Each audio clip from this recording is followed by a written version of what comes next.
Dito tayo pababa tayo ng tulay. Dahan-dahan natin siyang tatakin. Tatawid tayo dito sa ilog para maipakita ko lang sa inyo ang pagdaan natin dito sa may tulay. Tara na, tayo pababa na. Shoutout sa inyo. Dito may nagbabantay kasi one way sa tulay. Kailangan hindi sila magkasalubong. Pwedeng mga bike, motor pwede, pero 4 wheels hindi pwede. Kaya tara na, ito na tayo. Na tayo, daan-daan lang tayo, mabilis kasi pababa to pababa dire-diretso. Ay tabi, ay na tayo, papunta na tayo sa may tulay.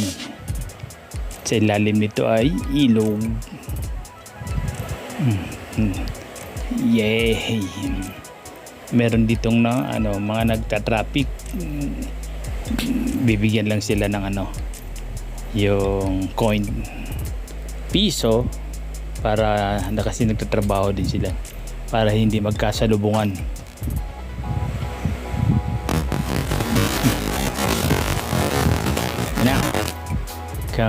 Shoutout sa inyo, shoutout sa dumadaan dito sa barangay Bunga.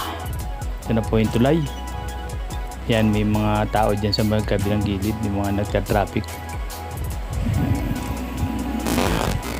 Ito po ang tulay ng barangay Bunga. Para pag nadaan kayo dito, kabisado niya. Yan, tulad niya, may kotse, 4 wheels. Pwede kong salubungin kasi bike lang ako. Pero pag 4 wheels din yung sasalubong sa kanya, stop siya dun sa kanto ng tulay, sa kanto, bago siya dumiretso. Kasi magkakasalubungan sila dito, hindi sila pwede. Mga motor, pwedeng magkasalubungan. Tsaka bike, yan. Paglabas natin dito, yan, may mga taong din yan, nanghingi ng piso-piso. Paahon na tayo, paahon. Ayan ang problema. Kailangan persado yung ahon. Kasi yung pataas, kailangan todo padyak. Kung sa motor, uugong yung niya, tambucho. Dito naman, yung paa, kailangan matibay ang tuhod. Pag akyat, ahon. Ayan. Tara na, ayan. Lang muna tayo. Relax muna. Kasi nabitin.